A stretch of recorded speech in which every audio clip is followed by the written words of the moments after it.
சுந்தரபெருமான் இவ்வளவு உயிரில் அம்மையை நமக்கு எடுத்து காட்டுகிறார். போற்றுவார் கடல் எம்மால் போற்றலாமே. பொங்குடி வெண் திருநீர் பரப்பினாரை போற்றுவார் கடல் நாம் போற்றுகிறோம். அந்த அருளன்னையினுடைய திருவடிகளை வணங்குகின்ற அடியார் பெருமக்களுக்கு நான் அடியேன் சேர்க்கிறார். அந்த அம்மையினுடைய பெருமையெல்லாம் எடுத்து முதல்ல சொல்லும்போது அம்மையுடைய திருநாமம் மங்கையர் கரசி என்ற திருநாமத்தை ஒரு அருமையாக அலங்காரம் செய்ய சாமி. மங்கையருக்கு தனி அரசியர் யாரும் இதை சொல்லி தனி என்றால் உட்பற்ற மங்கையர் கரசி. மங்கையர்களுக்கெல்லாம் கற்பு சிவநெறி வழா எல்லாத்திலையும் மேலான அம்மா மகாராணி அம்மா. அத சேக்கரார் பெருமான் அந்த அம்மா மாதிரி உலகத்துல யாரும் கிடையாது காட்டுறதுக்காக மங்கையர் கரசிக்கிறத நடுவுல ஒரு அழகான தனி என்ற இடைமொழியை சேர்க்கிறார்.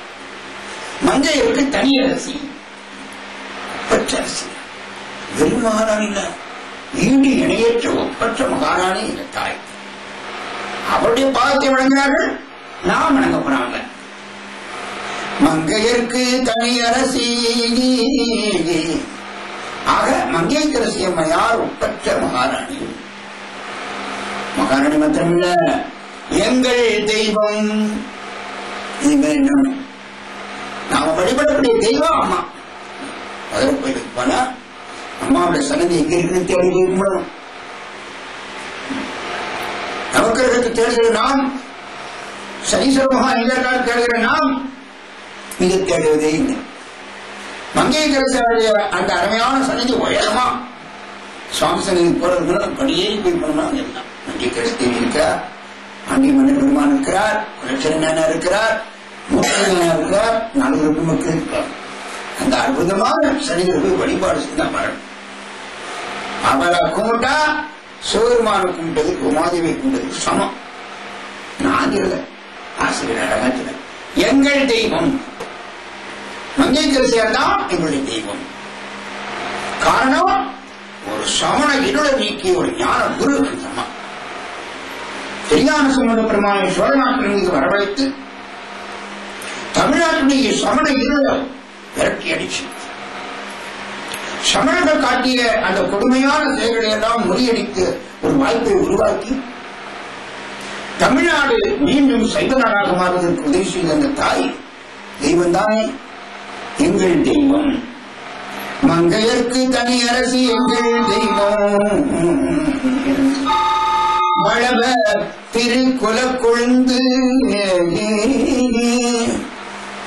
வளவர்னா சோழநாடு, சோழர்கள். அம்மையார் சோழநாட்டு பெண், புகுந்தது பாண்டியநாடு. எனவே திருமணமானது பாண்டியநாடு, அவதாரம் உள்ளது சோழநாடு. எனவே வளவருடைய குலத்திற்கெல்லாம் கொழுந்து அணையும். அங்க போற பாண்டி நாட்டுல நம்ம அம்மா போய் சைவ பிரகாசம் செய்தாலும் அந்த சோழநாட்டுக்கு சந்தோஷம். அதனால ஒரு பெண்மணி புகுந்த வீட்டுக்கு பெருமை விட்டான். திறந்த வீட்டுக்கு பெருமை, புகுந்த வீட்டுக்கு பெருமை செய்தா அங்க பிரதிபலிக்கும். இங்க அட்டுழியம் பண்ணா அங்க அட்டுழியம் நடக்கும். அதனால ஒரு பெண்மணியின் கடமையை குறிப்பாக சொல்லிக்கிறார். வளவர் திருக்குளக்குளம். வளவர் திருக்குளம்ல சோழர் மரம் இருக்குதே மேலான எண்ணற்ற சிவாலயங்களும் நம்ம தமிழகத்துக்கு தந்த குளம் சோழர் குளம்.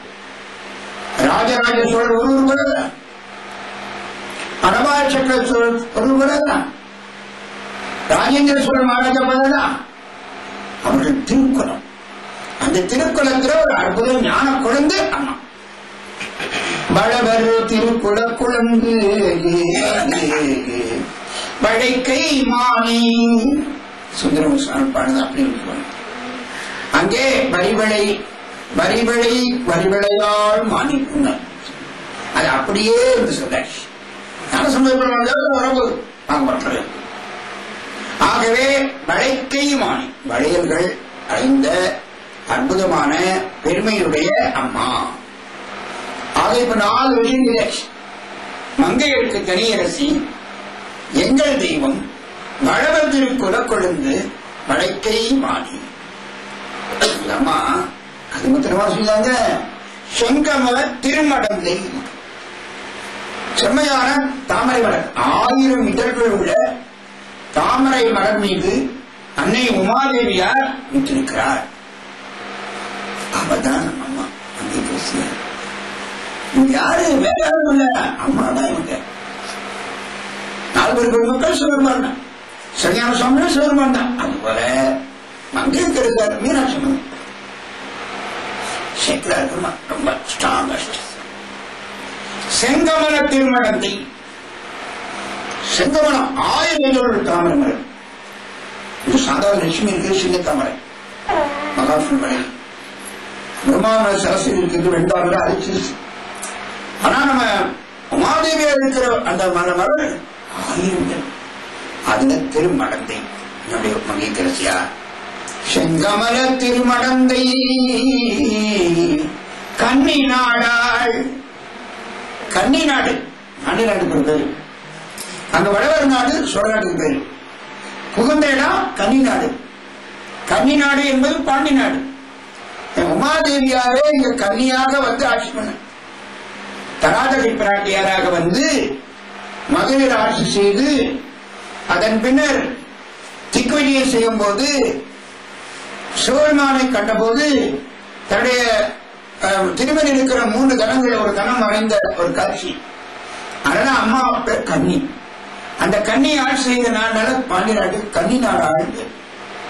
கன்னி நாடாள் பாண்டி நாட்டினுடைய ஒரு அற்புத ஞான சூரியன் தாய். செங்கமல திருமடந்தை கன்னி நாடாள். தென்னர் குலப்படி நீத்த தெய்வ பாவை. தென்னர் பாண்டியர்கள் அவர்கள் குலத்துக்கு ஒரு பெரிய பாவம் படி, சமண சமயத்தை சேர்ந்தது. அந்த பாவத்தை போல படிய போல பயங்கரமான படி வரும். ஏனென்றால் கொடுமையிலும் கொடுமை, சிவபெருமானுக்கும் சிவனடியார்களுக்கும் செய்த தீங்கு செய்ததான் கொடுமை. அந்த கொடுமையில மன்னனும் சொன்னர்கள் இருந்தார். என்ன 1000 சொன்னர்கள் மகாராஜாவும் சேர்ந்து ஒன்றுக்கும் அறியாத சிவனடியார் தங்கியிருக்கிற திருமணத்துக்கு தீர்ந்தார். படி பயங்கரமான படி. விபூதியை பூசக்கூடாது. விபூதி பூசிடம் கண்டா அதை கண்டு முட்டு, அந்த விஷயத்தை கேட்டால் கேட்டு முட்டு என்று தோஷம் என்று சொன்ன ஒரு கூட்டம் இருந்த இடம் என்று. அது படி. பாண்டி நாட்டுக்கே ஒரு பழி. அதை தீர்த்தது யார் தெரியுமா? தெய்வப்பாவை. மீண்டும் தெய்வங்கிறவர்களா மங்கையரசி. அப்ப மங்கையரசாமியார் மட்டும் உண்டவும் ஊருக்கு மங்கையரசியாருடைய கோவில். அப்படிப்பட்டவர்களே திருமண வேலை இருக்கா மங்கையரசியார் குமாரசுவாமி மங்கையரசியார். ஆக எங்கள் தெய்வப்பாவை, தென்னர்குல பழி தீர்த்த தெய்வப்பாவை. என்ன தெரியுது? தான் புகுந்த இடத்திற்கு போன உடனே அந்த குடும்பத்திற்குள்ள படியெல்லாம் எந்த பெண்மணி தீர்க்கிறாளோ அவள் தீர்ப்பாள். வழிகாட்டினது அம்மா. உலக வாழ்க்கை இப்படி வாழணும்னு சொல்லி நமக்கெல்லாம் வழிகாட்டுறது அம்மா. திருவாரூர் மாதநாடு திருமணியார் வழிகாட்டினாங்களே, அதுபோல சீராள தேவநாயகரை கரிகொடுப்பு சமைத்து கொடுப்பதற்கு தயாராகிற திருவள்ளாட்டு நங்கை போல ஏற்பகை நாயனார் உத்தரவு கொடுத்த உடனே அடியார் பின்னால் சென்ற பாக்கியம் பெற்ற அந்த பாவை போல. ஆகவே தென்னகுல பழி தீர்த்த தெய்வப்பாவை.